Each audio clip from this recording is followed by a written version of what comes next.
Meu Deus, eu tô com muita fome, não tem condição.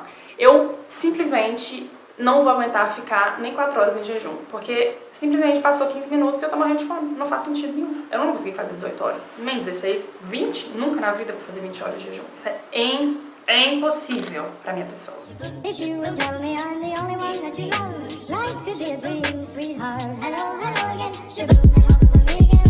Olá, eu sou a Mafê Nutri, tô de volta com o canal, ficou um tempão parado e agora eu resolvi voltar com ele esse ano e trazer os assuntos mais falados da nutrição.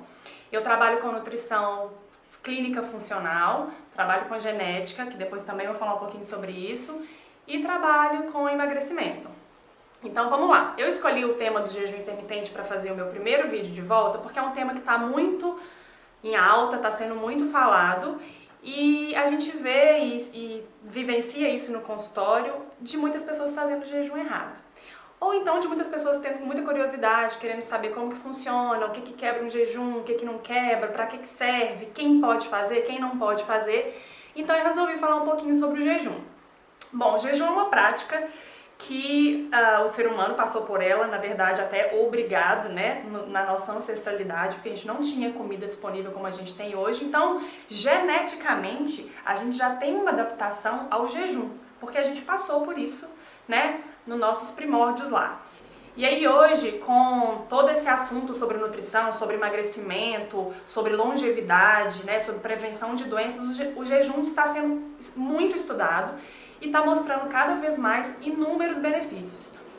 No final do ano passado foi liberado um artigo, né, na verdade foi publicado um artigo que trouxe muita coisa legal sobre o jejum e eu vou compartilhar um pouquinho do que foi falado naquele artigo com vocês. Então, o jejum é um período sem se alimentar. O que basicamente é o jejum intermitente? É ficar um tempo sem se alimentar ou fazer restrições calóricas de formas alternadas ou escolher tais dias na semana. Enfim, no estudo, ele trouxe 3 formas de a gente fazer um jejum. São 3 protocolos, na verdade, do jejum intermitente. Você pode fazer o protocolo dos dias alternados. São dias alternados de consumo alimentar. Por exemplo, hoje eu vou fazer um consumo alimentar com mais calorias e amanhã eu vou fazer um plano alimentar ou um consumo, né, alimentar com baixa caloria. No outro dia eu faço a mesma coisa e eu vou alternando a minha alimentação. Um dia eu como mais, no outro dia eu como menos. Só que essa estratégia, ela pega muito mais a questão das calorias. E hoje a gente sabe que caloria não é o que importa pra gente, né? O que importa é a qualidade, as estratégias, a individualidade. Então, esse protocolo eu particularmente não acho muito interessante. O outro protocolo chama 5.2.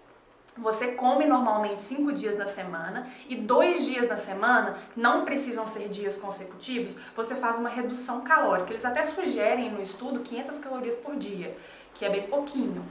São 2 dias na semana, você poderia fazer essa restrição. Mais uma vez, envolve muita a questão calórica. Então, esses 2 protocolos, eu particularmente também não uso no consultório e não acho os 2 tão interessantes. Mas tem gente que aplica e tem casos e casos, gente. Às vezes vai ser legal para uma pessoa, às vezes não vai ser legal para outra. Mas enfim, qual que é a prática mais comum e que as pessoas estão fazendo hoje e que está sendo a mais usada aí por todo mundo, principalmente para o emagrecimento? Que é o Time Restricted Feeding, que são janelas de alimentação, onde a gente pode ter janelas de 8, 10, 12 horas se alimentando durante o dia, e essas outras horas a gente vai fazer jejum, esse resto, né, do dia a gente faz jejum, que é onde começou essa questão do 12 horas de jejum, 14 horas em jejum, 16, 18 e até 20 horas de jejum.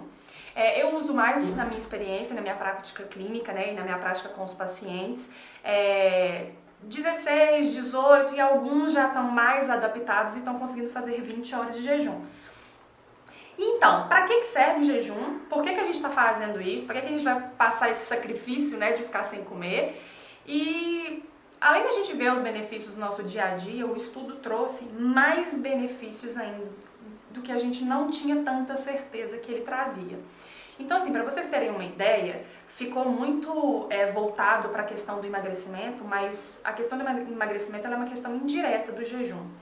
Ele melhora tanto as nossas respostas de vários sistemas, que é essa resposta benéfica que o jejum traz para os nossos sistemas, que vai otimizar, né, quando a pessoa já estiver bem adaptada e estiver tudo fluindo bem no organismo, o emagrecimento. Então, para começar, o que acontece no jejum? Durante o jejum, ou quando a gente consome baixíssimas quantidades de carboidrato e proteína, a gente entra num estado de cetose. O que é isso? A gente usa a nossa gordura como fonte de energia. Quando a gente usa gordura como fonte de energia, nosso fígado produz corpos cetônicos. Por isso que a gente fala que quando a gente faz o jejum, a gente está em cetose, ou quando a gente já está adaptado, a gente está cetoadaptado já no jejum. Então tá tudo funcionando bem. Então, como a gente produz energia através da gordura, essa energia ela é uma energia muito bem utilizada pelo nosso corpo. Na verdade, é a energia que o nosso corpo mais gosta. Então, assim, para começar, que eu acho que é um dos sistemas que mais se beneficiam, é o sistema mental. A gente fica muito bem. Quando a gente já está acostumado a fazer o jejum, a gente tem uma energia mental incrível, a gente fica muito bem disposto, a gente tem mais concentração, a gente tem mais clareza de pensamentos mesmo, a nossa memória fica até melhor. Enfim, o nosso cérebro recebe essa energia muito de bom grado, vamos dizer assim, e a gente fica muito bem. Então, para quem está estudando, para quem tem um trabalho que fica concentrado muito tempo no computador, para quem lê muito, enfim, né, gente? A gente quer que sempre o nosso mental esteja bem. Fora a prevenção de doenças crônicas também relacionadas à saúde neurológica. Por exemplo, Alzheimer, Parkinson, demência, depressão, já foi comprovado que ele traz realmente ele diminui esse risco, né? Então, olha só o tanto de coisa legal que ele pode fazer que não tem nada a ver com emagrecimento. Além do neurológico, ele também melhora muito a nossa frequência cardíaca e a nossa pressão arterial. Então, para quem quer aí ou tem às vezes histórico na família de questões cardíacas, de pressão, de circulatório, o jejum intermitente também traz esse benefício. Tá? Ele melhora a nossa frequência cardíaca, ele modula alguns genes que tem a ver com a nossa resposta circulatória e aí a gente também tem esse benefício. Um outro benefício muito incrível que a gente tem no jejum é o nosso músculo. O nosso músculo se adapta muito bem a essa fonte de energia, que são os corpos cetônicos. E aí a gente fica com uma explosão muscular boa, a gente fica com uma recuperação muscular até melhor, a gente tem uma otimização de ganho de massa magra, embora muitas pessoas acham que durante o jejum a gente vai perder massa magra, pode até acontecer uma perda de massa magra quando a pessoa não está preparada para fazer aquele jejum e fazer atividade física, ou quando a pessoa do resto do dia está comendo muito mal, só fez o jejum, mas não toma cuidado com o resto das coisas que está comendo durante o resto do dia. Então realmente pode acontecer. Mas o que ele faz metabolicamente são só coisas positivas para ganho de massa magra e recuperação muscular. Então, ou seja, musculatura também positivo. O fígado, que é responsável, né, pela produção desses corpos cetônicos, ele também se beneficia muito do jejum, porque ele acaba otimizando mais a sua função. Então, o fígado, que é um órgão que é responsável pela nossa digestão, por um processo digestivo, ele ajuda na detoxificação, produção de enzimas, de alguns hormônios. Então, a gente fica com essa função hepática muito mais otimizada, o que é excelente, né, gente? Quanto mais em sinergia e todos os nossos sistemas estão bem, pra gente muito melhor. Um outro sistema que se beneficia demais é o digestivo. Então eu vou chamar aí uma atenção especial para o digestivo, porque hoje eu, pelo menos no meu consultório, na minha prática, eu recebo no mínimo 3, 4 pessoas toda semana com queixas muito severas de digestivo, de síndrome do intestino irritável, de intolerâncias alimentares, de inflamações, colite, enfim, supercrescimento bacteriano, azia, refluxo. E o jejum é excelente para a gente fazer repouso digestivo, modular a nossa microbiota, que são as bactérias que moram lá no nosso intestino, e elas têm um papel em tudo que a gente faz nessa vida. Então depois eu também posso falar um pouquinho sobre isso. E aí é um sistema que eu acho que, assim, como é um sistema chave para todos os nossos outros sistemas, eu acho incrível quem consegue fazer jejum 1, 2 vezes por semana, priorizando esse descanso digestivo. Então, olha só, olha o tanto de benefício. O benefício do emagrecimento, ele não deixa de existir e as pessoas acabam ficando mais empolgadas com o jejum porque elas conseguem notar essa perda de gordura, porque a gente usa gordura como fonte de energia. Então, quando o seu corpo está adaptado a isso, é claro que você vai acabar emagrecendo. O que é ótimo, gente. Isso vai juntar o útil ao agradável, né? Então, como a gente sabe que hoje realmente as pessoas às vezes vão motivadas pelo emagrecimento, eu acho que é super válido a gente compartilhar que é, sim, um benefício do jejum, porém não é para isso que a gente aplica o jejum, é só uma estratégia indireta, tá? Então, vamos lá. As pessoas perguntam demais. Ah, o que quebra o jejum? O shot pode? O suplemento pode? Enfim, depende do objetivo, tá? A gente tem alguns objetivos com o jejum. O primeiro objetivo com o jejum, na minha prática e nos meus estudos sobre o jejum, é a modulação genética. Isso tudo que eu falei dos benefícios, gente, acontece através de modulação de genes. Então o jejum ele é incrível para a gente modular genes que a gente herdou, que tem aqueles errinhos que acabam atrapalhando a gente em várias questões de saúde, de emagrecimento, enfim, de vida. Então, quando a gente faz um jejum para modular genes, como assim? Olha, eu tenho um gene da compulsão, tá? Então, eu sou aquela pessoa que come muito, tem dificuldade de saciedade, ou seja, eu sou um tratorzinho. Para modular esse gene, usando a estratégia do jejum, existem outras estratégias, mas usando o jejum, eu só posso, durante o período de jejum, tomar chá e tomar água. Quais chás? Depois eu vou falar sobre os chás, mas enfim, no geral, chás anti-inflamatórios, né? Chá de gengibre, chá verde, carqueja, moringa, frutas, tem vários, gente, laranja amarga, casca da laranja, então tem vários chás que a gente pode fazer. Depois eu falo disso para esse vídeo não ficar tão longo. E água, então é somente isso. Por quê? Porque eu estou modulando minha genética, então não posso ficar dando outras mensagens.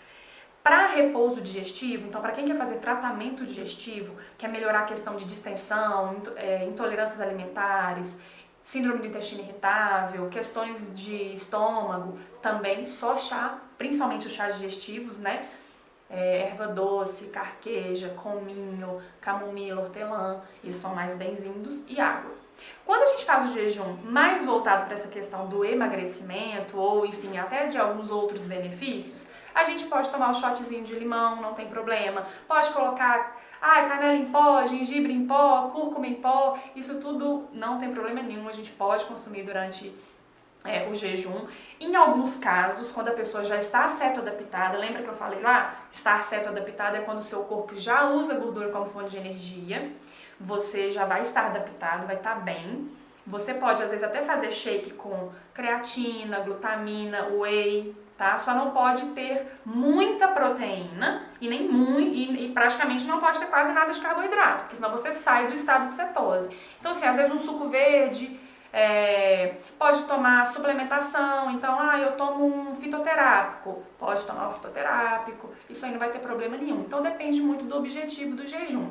Eu, quando as pessoas estão adaptadas, gosto de passar um jejum para modular genes e fazer um descanso digestivo, e gosto de passar 1 ou 2 outros jejuns na semana, sendo mais livre, né? Podendo consumir essas coisas que eu falei.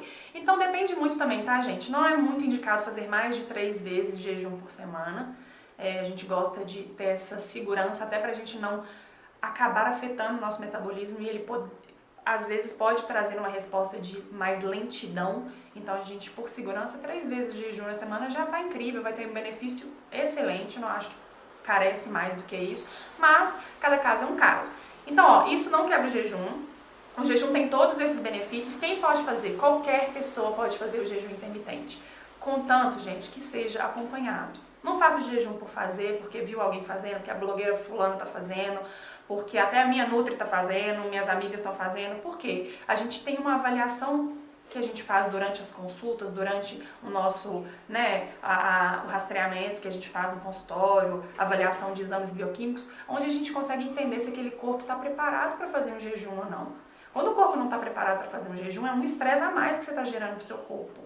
E às vezes você vai demorar demais para entrar em cetose. E isso vai te gerar tanto estresse que você pode acabar desistindo. Por exemplo, pessoas que sentem mau humor, dor de cabeça, náusea, fraqueza, falam que o jejum não é para ela, que ela não vai conseguir, que ela está morrendo de fome, pode até ter compulsão depois.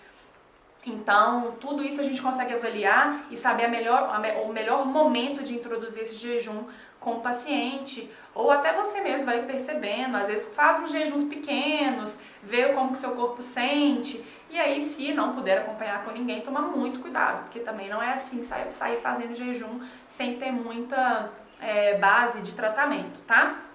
Bom, uma outra coisa muito importante é a quebra do jejum. Ah, eu fiz jejum de 20 horas, meu Deus do céu, eu mereço um prêmio, porque eu aguentei ficar 24 horas, 20, 18, 16 horas sem comer. Vou comer aquele sandubão, vou comer uma pizza inteira, enfim, vou comer um pacote de biscoito, o que eu mais amo eu vou comer porque é minha recompensa. Gente, não.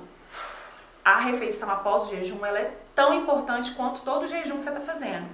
Então, a gente tem que fazer refeições muito saudáveis, muito atenta com a quantidade de carboidrato, não pode ser refeição com alto índice nem carga glicêmica, né, que a gente depois posso falar também sobre carga e índice glicêmico para vocês entenderem melhor, mas enfim, refeições que não tenham muito carbo. Por quê? Porque você acaba com a sua resposta do jejum, que é uma resposta anti-inflamatória, modulando os genes, produzindo gordura. Se você acaba com esse momento do jejum mandando uma refeição inflamatória, uma refeição totalmente diferente com aquele estado que o seu corpo estava há horas, você muda toda a sua resposta.